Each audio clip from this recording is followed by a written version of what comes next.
కాబట్టి ఏం జరుగుతారా, మొట్టమొదటి మాట దేవుడు దేని ఇష్టపడలేదు. మనల్ని దేవుడు మనల్ని మన్నించినట్లే పరలోక ప్రార్థన చెప్తున్నాడు, నీ పొరుగువారి పాపములను నువ్వు మన్నించిన ఎడల, ఈ కండిషన్ ఉన్నది, నీ పొరుగువారి పాపము మన్నించిన ఎడల నేను నీ పాపము మన్నిస్తాను. లేదు, నువ్వు మన్నించిన ఎడల నేను మన్నించను. ఒకవేళ ఇదే రోజు నైట్ మనం చనిపోతే, ఓ అవివేకి ఈ నైట్కి ప్రాణం ఇస్తే నువ్వేం చేస్తావు? దేనికోసం అని మనం బతుకుతుంది? పరలోక రాజ్యం వెళ్ళడానికి కదా. ఈ లోక ఆశలు మనం అడిగిపోదామా? మనలో చాలా మంది బయట తెలుసా, ఈ లోకంలో ఉన్న వ్యక్తులు చూస్తున్నాను కాబట్టి దేవుని చూడలేము.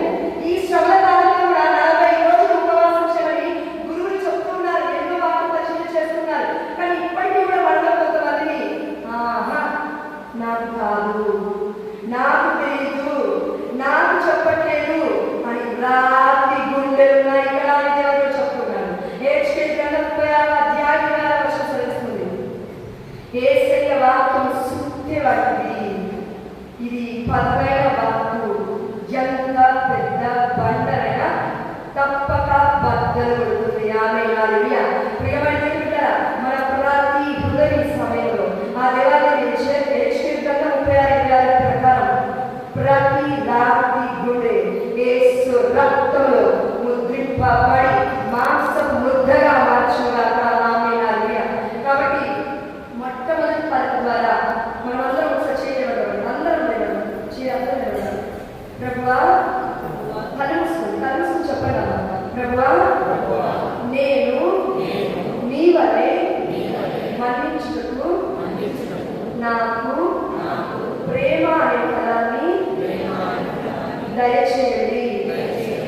నన్ను క్షమించండి.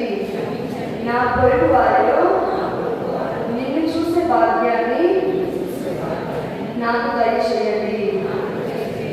ఆమేన్. ప్రియమైన పరిశుద్ధుడు చెప్తున్నాడు, వీరు చేయలేదేమో అని ఎందుకు పడిపోయాడు.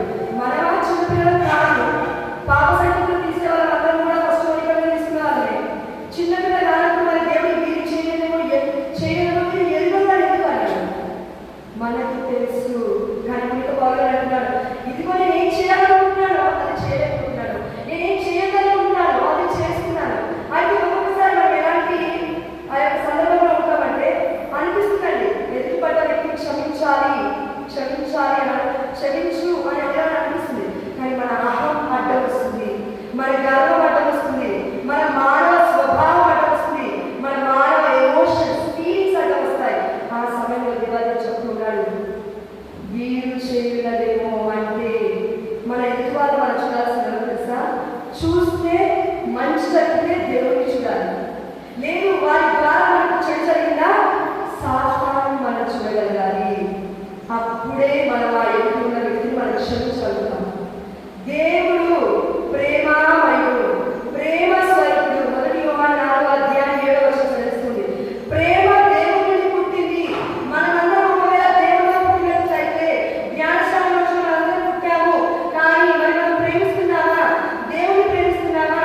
దేవుడిని ప్రేమించకుండా మనుషులను ప్రేమించాలని ప్రయత్నం చేస్తే అలసిపోతాం, వేసారిపోతాం. దేవుడి దగ్గరికి రాకుండా, దేవుడి ప్రేమ లేకుండా వేరే వ్యక్తుల దగ్గరికి వెళ్ళి వారిని ప్రేమించాలంటే చాలా కష్టంగా ఉంటుందండి.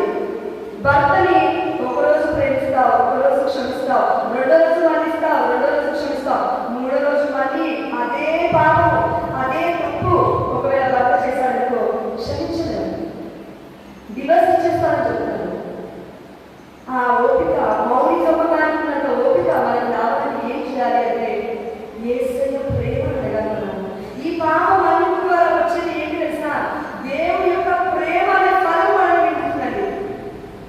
2 విషయాలు అందుకే దేవాలయం అంటున్నాడు పరిశుద్ధ గ్రంథంలో 2వ రాసిన 16వ అధ్యాయం 7వ వచనం తెలుస్తుంది.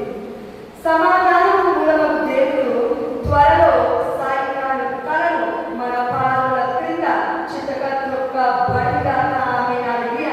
ప్రియమైన దేవుడా, సాతాను యొక్క కలను చిత్తకత్రొక్కడం అంటే ఏంటో కాదు. ఇదిగో ఎదుటివారి యొక్క పాపము మన్నించినప్పుడు సాతాను వాడు చచ్చిపోతూ ఉంటాడు.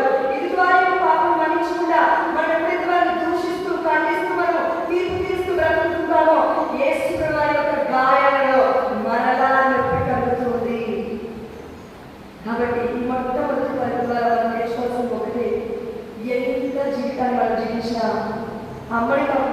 క్షమిస్తావా? నాన్నని క్షమిస్తావా? మనల్ని మనం క్షమించుకొని బ్రతుకుతున్నావా? లేదా బ్రతకనివ్వండి. ఒకవేళ